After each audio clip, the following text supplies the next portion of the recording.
Hey guys, this is Cherise from Sher from 2000. Welcome back to another video. And in this video, I'm going ghost because today I'll be sharing my thoughts on Nickelodeon's Danny Phantom in honor of the 20th anniversary. Danny Phantom is a Nickelodeon animated series created by Butch Hartman. He's also the one that created Fairly Odd Parents, Munsters, the Beast, and Tough Puppy. The show ran from April 3rd, 2004 to August 24th, 2007. This 14-year-old boy named Danny Fenton, he's basically surviving high school, trying to avoid bullies, trying to do well in school, your typical teenage stuff. But then after being exposed to ghost ectoplasm by his ghost hunting parents, he becomes a superhero known as Danny Phantom. David Kaufman plays Danny Phantom. Gray Delisle Griffin plays Samantha Sam Manson. Ricky Deshawn Collins plays Tucker Foley. Colleen Ann O'Shaughnessy plays Jazz Fenton. Rob Paulson and Kat Susie play Jack and Minty Fenton, Danny's parents. And Martin Mull plays Vlad Masters. Vlad Plasmius, pretty much Danny's arch nemesis. By the way, it's time for me to go ghost and share my thoughts.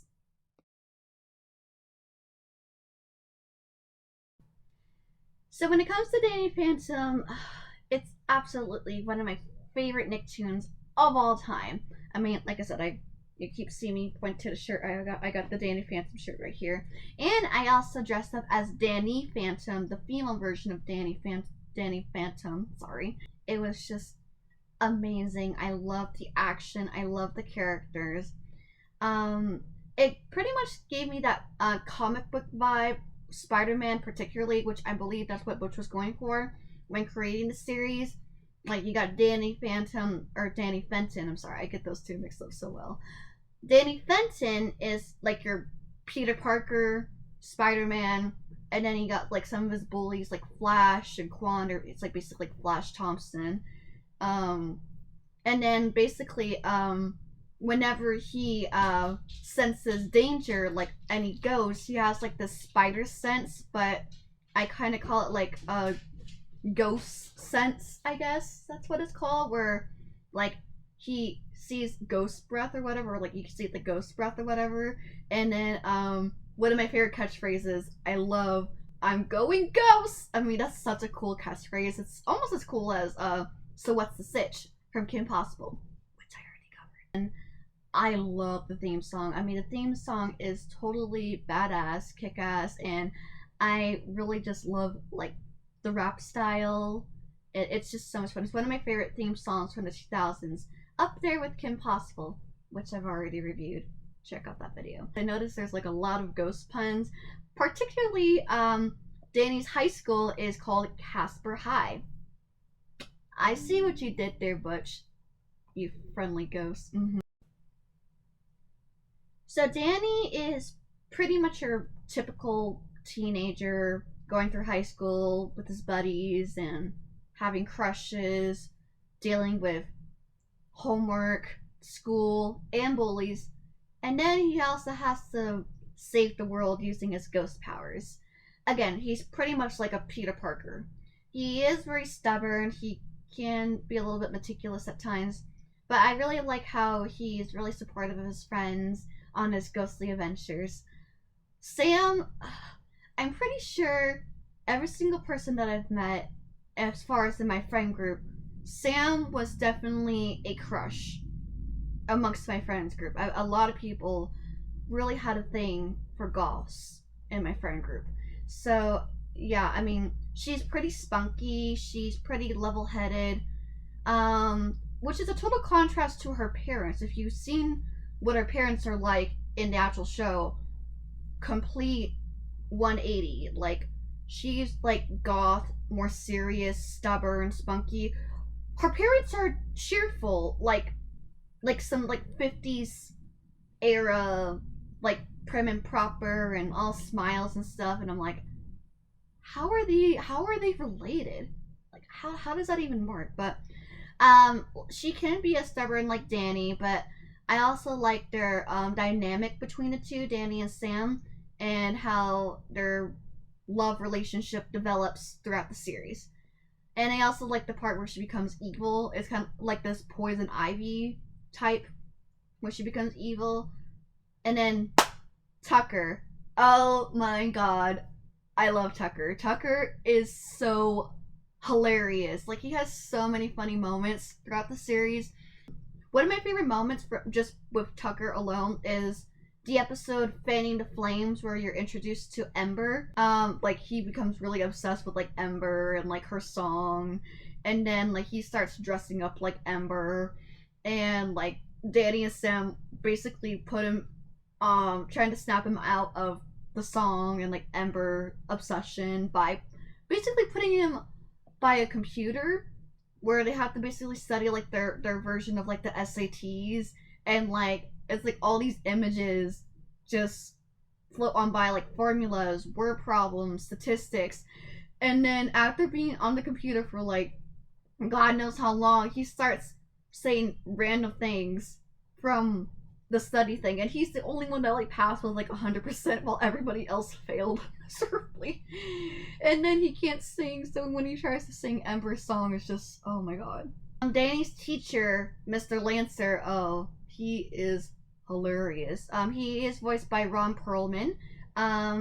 Gosh, I always like how he makes like book references opposed to like saying curse words. Whenever he tries to say like a curse word, they replace him with like a book, like Chicken Soup for the Soul and Lord of the Flies. It's I don't know, I just find it so funny. Jazz is Danny's older sister. She can be a little spunky too, but she really does care for Danny. And one of my favorite episodes was the episode with the Spectra and like the whole high school dynamic, how teens, adolescents act out for certain reasons, and then they have like insecurities, which what Spectra feeds off of, and Jazz really does care for Danny's well-being, which is really nice, a really nice healthy sibling relationship. And then also Danny's parents, Jack and Maddie, they're also pretty amazing too. They're basically like Ghostbusters, so they hunt ghosts, and they have like their own inventions, their own ways to capture ghosts, and sometimes it doesn't really work out very well. And Jack can be a bit of a doofus, but he is funny too. And then Maddie is more the serious one of the two. But again, a great family dynamic. It's really amazing. So one of my favorite things about the show is obviously the villains. I mean, obviously, as a kid, I was always rooting for Danny to win. But now that I get older, I mean, I kind of understand what the villains are kind of going through. And, you know, sometimes it's just more fun to be the villain than the hero. Of course, I do have some of my favorites. I'll go over some of them. Vlad is my favorite male ghost. I mean, just the dynamic between Danny and Vlad is like two sides of a coin. And you really get that vibe of like Spider-Man and like Green Goblin, that kind of vibe between Danny and Vlad Plasmius or Vlad Masters, and Vlad's backstory of studying like ghosts with Danny's parents, and then him having a very unhealthy obsession with Danny's mom, like some type of technology where he makes his own Maddie to compliment him, I guess. He's just amazing, and again, I just love that dynamic between the two, and then always one up each other and always fighting. They are truly hero versus villain. Ember is my favorite female ghost, also because she's voiced by Tara Strong. I actually did discuss Ember in my top 10 favorite Tara Strong voices. You can see where she's at. I'll tell you she is pretty high. But just to kind of go over a little bit of what I said in that previous video, I just love her style. I love her attitude against like anti-authority. Remember is so amazing. I am really sad that Danny Phantom did not release like some type of like TV soundtrack, because oh my god, I would love to have gotten Remember. Oh, kind of get that Avril Lavigne vibe with her. I just really love her style. I really love her attitude. Plus, she has a really tragic backstory as well. And yeah, that's pretty much all I have to say about Ember because I already talked about her before. I love Box Ghost. Box Ghost, he's a recurring ghost. He just is obsessed with boxes. I don't know. I just find him funny. And then there's also like Desiree, Spectra, Technus, and then you got some of the non-ghost villains like Freak Show, the guys in white, which are pretty much the men in black. You have Valerie. Valerie's more of an anti-hero than like a actual antagonist. She does start off as an antagonist because of what happened with her and her father with interactions with ghosts, and she vows to get revenge on all the ghosts for what happened to her father. I think something about losing his job to ghosts.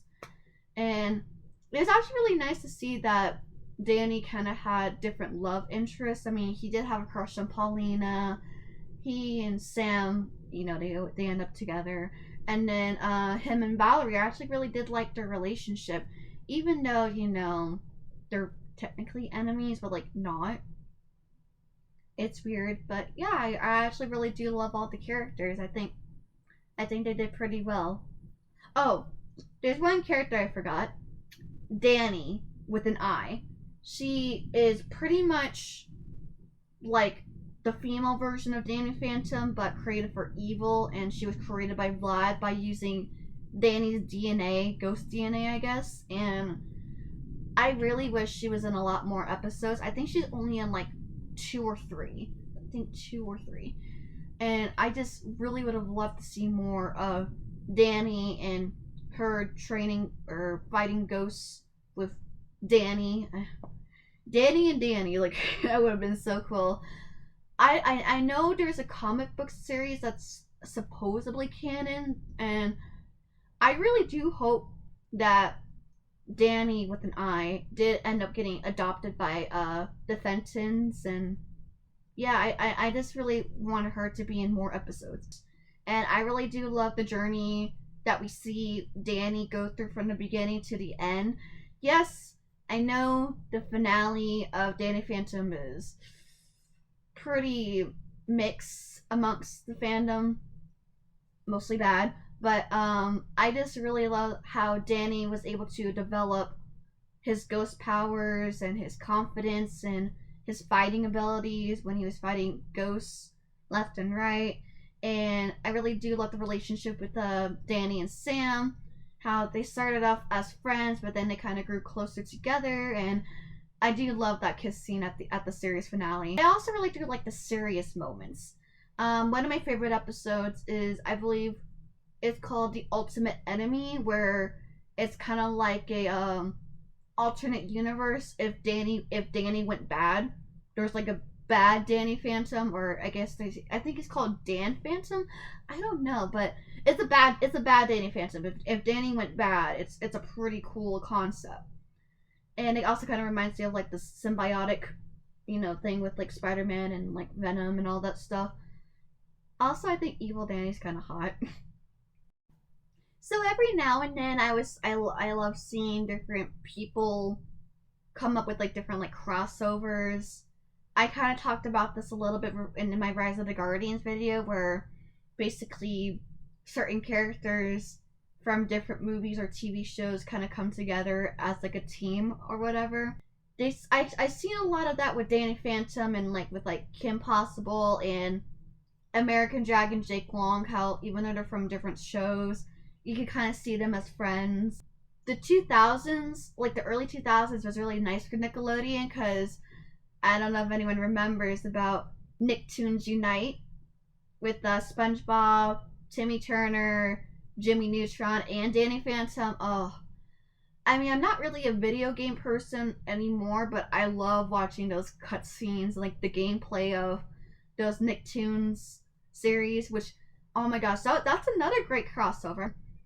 I really love how they were able to bring 4 Nickelodeon shows and more later on, but 4 main Nickelodeon Nicktoons to they're basically like the Avengers. They're basically like the Avengers of like the Nickelodeon Nicktoons universe, which is so awesome. I hope they really do bring that back. I know as of now, Danny has been in a lot of like Nickelodeon video games, Nicktoons Unite, that baseball game, the race kart game, and then like the Smash Bros. Super Mario Smash Bros. Nicktoons game that's on there. So he's been in a lot of stuff lately. While I'm not the biggest fan of reboots and remakes and revivals, I actually would love to see Danny Phantom come back because honestly, I'm not the biggest fan of the finale and how it ended. I think they could have done better, but I think at the time, I think it was during like the writers' strike or whatever, back in like 2007, 2008. So I think that's why Danny Phantom got cut too short. Because again, like Danny, for example, Danny with an I would have loved to see her more in more episodes, and then some other storylines that could have been wrapped up pretty nicely. I mean, Phantom Planet, it's okay for a finale, but it could have been better.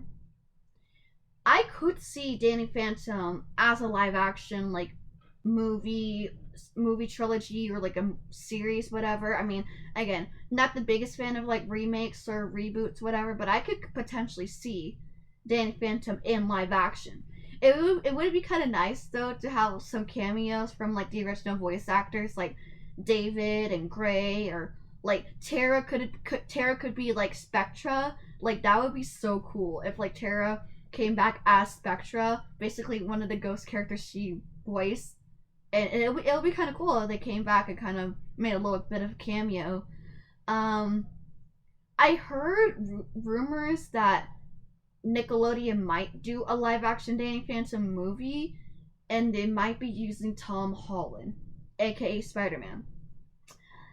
I don't know how I feel about that. I mean, don't get me wrong, I love Tom Holland. I loved him as Spider-Man. I think he really does fit Peter and Spider-Man with his comedy and his acting, but I honestly think we need more of like an unknown actor, roughly in his teens, because I believe Tom is almost in his 30s. So I would love to have like a male, like between the ages of like 14 and 15, maybe 16. This might be pushing a little bit, but around that age to have Danny Phantom, okay? We don't need another Percy Jackson situation, okay? The first movie is like how he got his powers and like trying to fight evil, and then like the second movie could introduce like Danny Phantom with an I, and then like some of the other ghost characters can be involved. Just don't make it too complicated, and don't try to add too many villains into one movie. Just kind of drop hints here and there. Maybe like have box ghosts be like a recurring ghost thing, like how they do in the series. And then like the third movie could like wrap it up properly. Just as long as they have like the comedy style and like the action, I'm okay with the live action Danny Phantom. So overall, I really love Danny Phantom. Again, one of my favorite series growing up. I love the action, I love the comedy, I love the characters, I love their designs. It's just amazing. Again, I think if they would have taken their time in season 3 to have a proper finale, it would have been like 10 out of 10. So I'd probably give Danny Phantom at least like an 8. So hopefully Nickelodeon brings back Danny Phantom properly. Hopefully with at least most of the original cast. Or if they decide to do the live action movie or series, at least have some cameos from the original voice actors. But yeah, that's pretty much all I have to say about my thoughts on Danny Phantom. Sorry if it's a little rushed. I am in the middle of packing for a cruise, so that's why I'm trying to bring out a video as soon as possible before I go on this cruise. And also I'm about to graduate from college with my associates. So hopefully you guys enjoyed this video. Please like and subscribe to this channel, Sher_from_2000, as well as my second YouTube channel, Share Your Creations. You can follow me on Facebook, Twitter, X, Instagram, and I just recently got TikTok. I don't know what I'm gonna do with TikTok, but I just got it just because. So, I'm gonna go ghost, and I'll see you guys in the future video. Bye!